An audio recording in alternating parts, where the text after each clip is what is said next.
Hello and welcome. My name is Cassie. I'm a registered nurse here at the Phoenix VA in the Hematology Oncology Department. We'd like you to know that our staff is dedicated to the success of your care. We understand that the diagnosis of cancer can be stressful, so we strive to make sure that your experience is as seamless as possible. We work with a multidisciplinary team to ensure that you get the care that you need and deserve. Your cancer care will be unique to you. You may be required to get chemotherapy, immunotherapy, radiation, or a combination of these. If you are required to get chemotherapy or immunotherapy, this will be done in our outpatient infusion clinic. We have specially trained, experienced nurses that will be providing your care.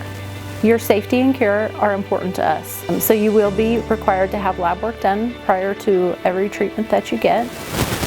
We also want to remind you that multiple visitors and children under the age of 18 are discouraged from coming into the infusion clinic for safety reasons. We encourage you during your treatment and during your journey to call our clinic at any time with any questions or concerns you may have, because we want to be here with you every step of the way. Hi, my name is Lisa Terry. I'm the oncology social worker. My role is to help reduce cancer-related distress regarding emotional concerns, financial concerns, or practical concerns. I can also help you with advanced directives, which is like a living will and healthcare power of attorney, and I can help link you to community resources that might be helpful to you. In terms of emotional support, we offer a wide variety of options to assist you in coping with a cancer diagnosis. We have cancer support groups, and we also offer individual counseling. For practical concerns, we offer assistance with things like transportation, lodging during cancer treatment if you live far from the VA, and services that can help you at home, as well as services in the community if it's no longer feasible for you to continue living at home. For financial support, I can assist you with information on VA benefits, Social Security, Arizona long-term care services, and emergency financial resources to help you with things like rent, mortgage, or utilities if you're having a hard time. I look forward to meeting you in person and working with you. Thank you. Hi, my name is Melanie Doyle, and I'm one of the physical therapists here at the VA hospital. I'm going to be talking to you a little bit about the role that rehab or rehabilitation will play during your cancer treatment. Chemotherapy, surgery, and radiation obviously can take a toll on the body. Our goal in therapy is to empower patients to take an active role in their care so that they can attain the best quality of life during and after your treatment. It can be helpful to make rehab a part of your process in your cancer treatment. Some signs you may need to show that you may need rehab services are wondering how to prevent things like lymphedema, which is swelling of an arm or a leg, experiencing joint aches and pains, feeling more tired, which is cancer-related fatigue, unsure about how much or how best you should exercise, physical difficulties related to neuropathy, which is numbness of your arms or legs, difficulty with your balance, difficulty walking, performing daily tasks, and difficulty with things like range of motion after your cancer treatment is complete. How can physical and occupational therapy help? We work to address things like pain. We use non-drug-based treatments such as soft tissue and joint mobilization, electrical stimulation, heat, cold. We work to alleviate musculoskeletal dysfunction, improve posture, help to maintain muscle strength, flexibility, and restore muscle balance. We work to improve your endurance. We work with your family to educate them on the process of rehab. We work on things like scar tissue management, as well as gait training, and we assess for different devices that could assist with ambulation and your activities of daily living. It is important to maximize your mobility on the days that you feel well. Do what you can on your difficult days. This is going to help decrease muscle and bone loss. It's never too late to utilize our rehab services for your recovery. Feel free to reach out to your doctor to get a consult to physical or occupational therapy along the way. Next up, we're going to be talking a little bit about nutrition during your cancer treatment. All of your chemotherapy preparations must be 3 things. They need to be sterile, which is germ-free, need to be accurate, so it has to be the right medication and the right dose that's getting made for you, and it needs to be timely. The pharmacists and the pharmacy technicians work efficiently and effectively to make sure that happens for you. Once you get your labs and the labs result and your nurses evaluate you and say, this patient is going to be getting treated today, they call up to the inpatient pharmacy and let them know to go ahead and make your chemotherapy. We can't compound any of our medications before you come in because we do need to make sure you're ready and good for treatment. Specially trained pharmacists and pharmacy technicians then make the medications in our inpatient pharmacy, and it gets brought down to the clinic.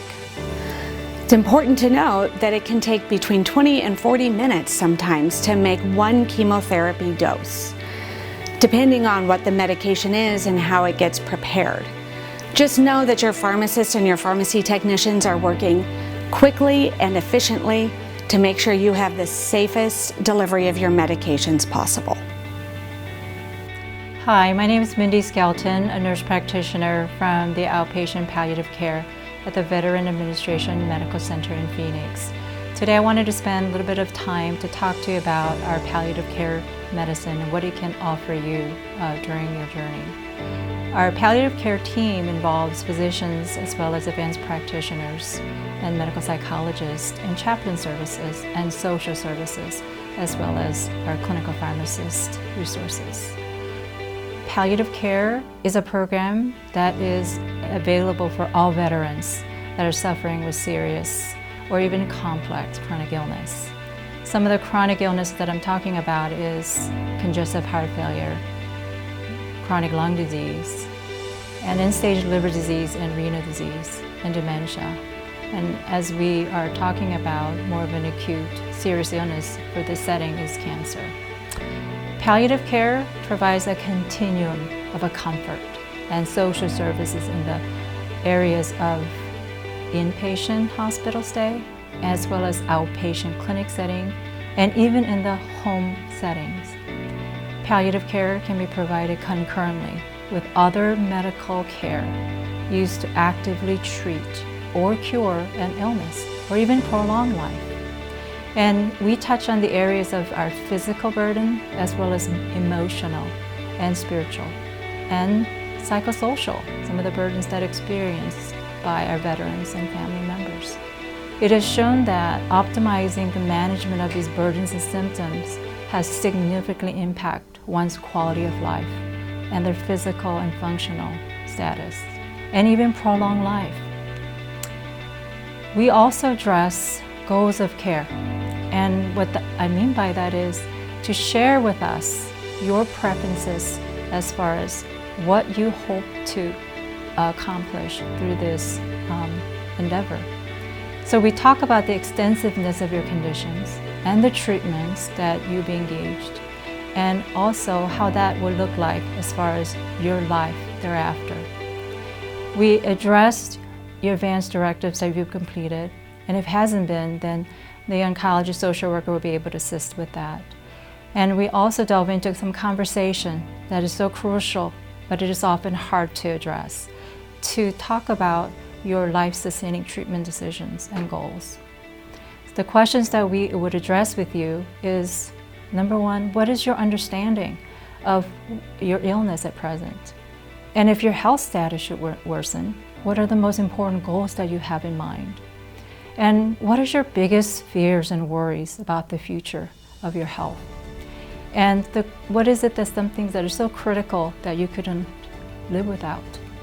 And if you got sicker, how much more would you go through to gain more time?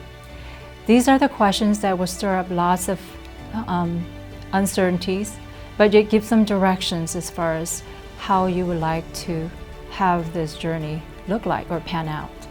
And we want to be along that side right with you. Now, for some veterans, it may not be necessary, but for some, it would be, and it's care coordination.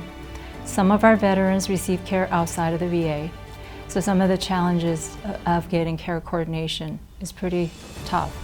So we have actually provided some services to help fill the gap so that you'll be able to continue treatments without having to experience such a burden. And I just want to also say that this is a brief video of information of our palliative care medicine, and services that we provide. So when we do meet face-to-face and your initial meeting with the oncology team, we would like to also entertain some questions at that point. So while you are looking and listening to this video, think of some of the questions or concerns that comes to your mind. And we hope to share that with you when we do meet. We are able to meet with you in various ways, and you can reach out to us in a Go Clinic, or you can reach out to us via the My Secure messaging through My Healthy Vet. And if you would like, you can even come to the Go Clinic and have an opportunity to meet with us face to face. Thank you so much for allowing us to join in your journey. It is such a privilege to come alongside you and to be able to help you and support you through this endeavors. Thank you.